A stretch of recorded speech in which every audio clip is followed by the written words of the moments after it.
What is your duty? To serve the Emperor's will. What is the Emperor's will? That we fight and die. What is death? It is our duty.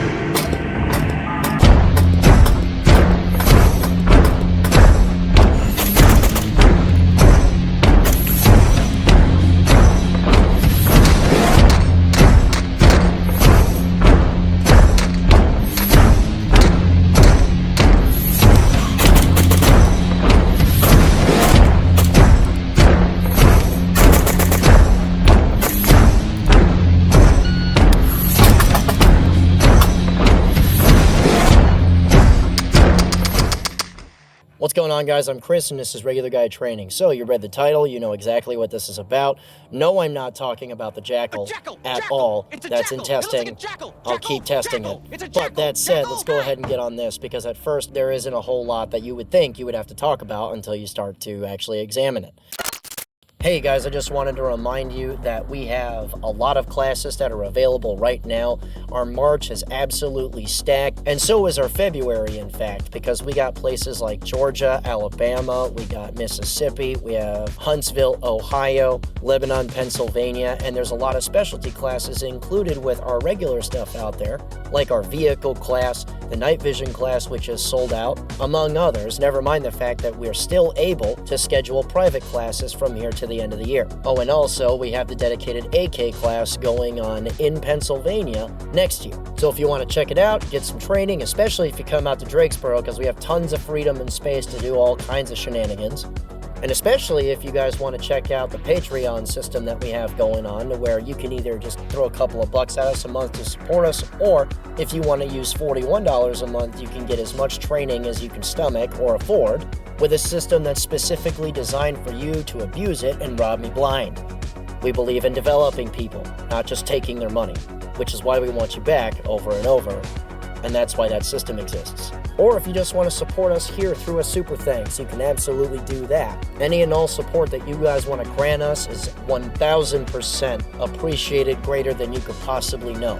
One of the really big reasons why we're able to do what it is that we do is because of viewers like you, and not quite like PBS, where they still take government funds anyway. We are sponsorless, our opinions are our own, the data is all exactly as it's recorded, and then we filter it back to you guys. So any support that you guys give us is not just appreciated, but it allows us to sustain the amount of testing that we do.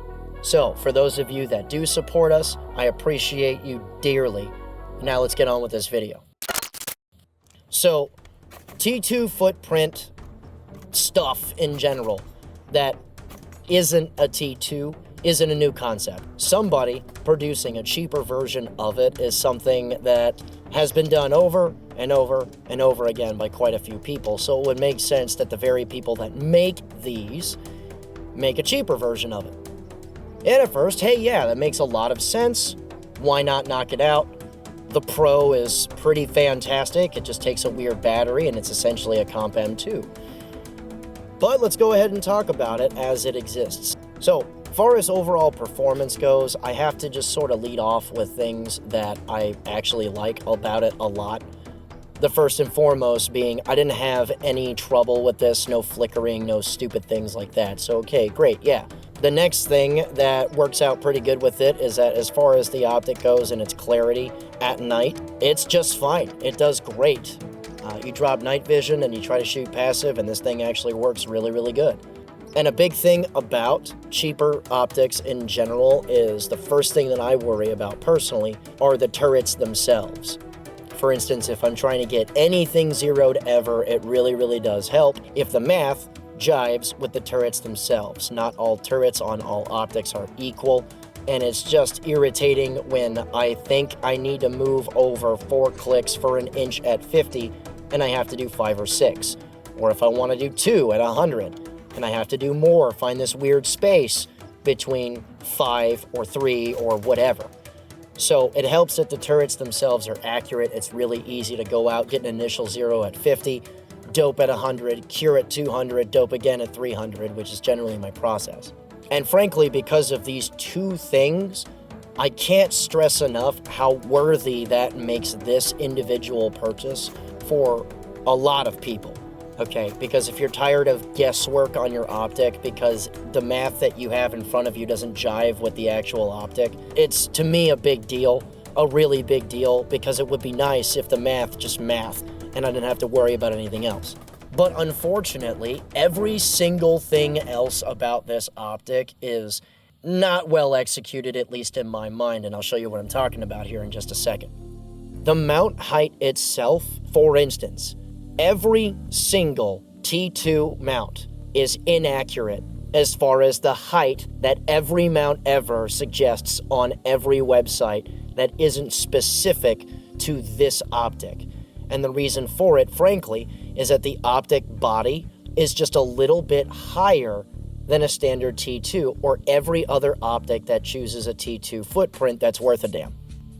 This is self-evident in something as simple as the mount that the T2 actually comes with. Nobody keeps those, generally speaking, and those are supposed to be lower 1/3 mounts. But the funny thing is that that's a lower 1/3 mount for a T2, not this specific optic. Now, as far as the duty RDS is concerned, unfortunately, that optic is slightly higher than lower 1/3. So even people that use the bolt-on mount that comes from Aimpoint themselves, because they like to have usability of their irons or whatever, are kind of out of luck because you can't really see them. And of course, this goes across the board as far as every other mount is concerned. So the solution that the aftermarket came up with actually came from ScalarWorks, and ScalarWorks decided that they were going to bundle a mount they made specifically to the Duty RDS. Now, you can buy from ScalarWorks and get it just a little bit cheaper than you would if you bought it separately, but now we're sort of counteracting the whole reason that this thing even exists. But that's essentially the solution for people that want an optic that's actually accurate to what it says on the package. In addition to this, I'm not technically opposed to a button type system. I don't think they're a big deal on EOTechs, for instance. And for HoloSun, I also don't think that they're much of a big deal. Problem is, these buttons suck. Even well before I painted these things, there's no tactile feeling to them whatsoever, and they don't really click either. So if I need to adjust my brightness for pick a time of day or scenario, I have to just kind of guess what the brightness settings are based on the number of times I've pressed the buttons themselves, look at the optic itself, and granted, is this a huge issue? No, it's really not. It's just pretty annoying.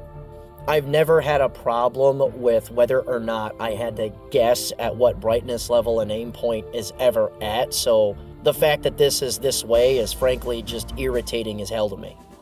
In addition to this, we're looking at the turrets themselves, and I just finished complimenting them in that, okay, they're accurate when you adjust them, but the issue that I have here that was even solved with the Aimpoint Pro, in that the Aimpoint Pro just has you take a flathead or the casing of a rifle round or a quarter or whatever, and you can adjust those.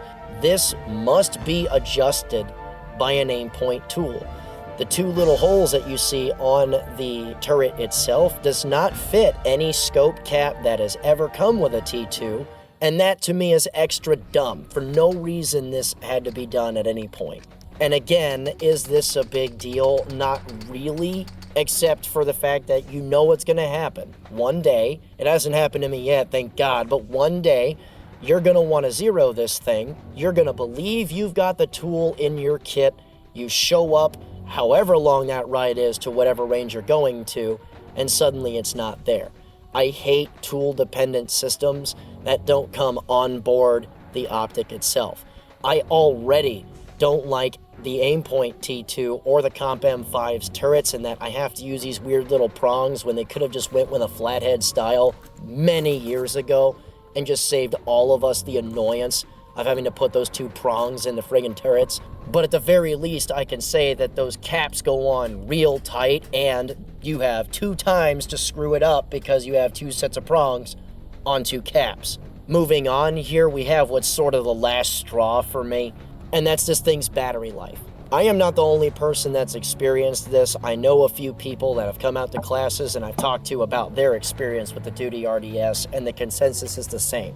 do not expect there to be anywhere near, not just a T2, but many competitors to the T2 as well as far as battery life is concerned. I got similar performance out of this, and other people, again, that I've talked to about this have had the same story to tell as well, but there seems to be a battery life limit of right about 6 months. And for a less expensive optic than a T2 option is concerned, having battery life that is sub 1 year is absolutely unacceptable. Look, I can work around the fact that Holosun is a little harder to shoot at night. I can work around the fact that your turrets require a tool, even though I hate that. I can work around push-button stuff. I can even work around an optic body being technically the wrong height for every other mount that exists for that particular footprint of mount. What I can't deal with is the fact that all of these are together on one optic. Because as you can probably tell, I don't really have an issue with any one of these little issues that we have to deal with.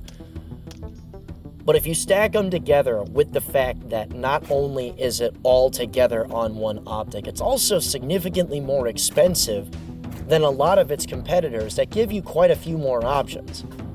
Something I've reviewed in the past, for instance, is the Holosun 515 GM. I personally do not prefer that for night vision stuff. It's something I really have to work around in order to get usage out of it. It's also something that's got way more features packed into it that assist you just a little bit, a reticle that I actually prefer, turrets that are accurate, and I don't have to deal with anything extra dumb out of it. So you can see where my preferences here lie. Yes, the night vision capability is there, and yes, the turrets are accurate. But there's so many things working against it that I have to root against it if anyone is looking for a more budget-minded option than an actual T2. Now, when I did the T2 review, a lot of guys noticed that I really prefer that thing, and the reason why is actually pretty obvious. The night vision performance is there. The battery compartment and brightness for that optic are not in a stupid location, and I don't have to guess on the optic itself, which, by the way, this blows my mind even more. The cap for the battery on this is in the same location as it is for a T2. The brightness dial just isn't there, which makes even less sense to me if this is going to be a budget option for a T2. And of course, everyone patterns their mounts off of the T2 as far as small RDSs are concerned, so of course I don't have any issues as far as finding a good mount with also accurate height.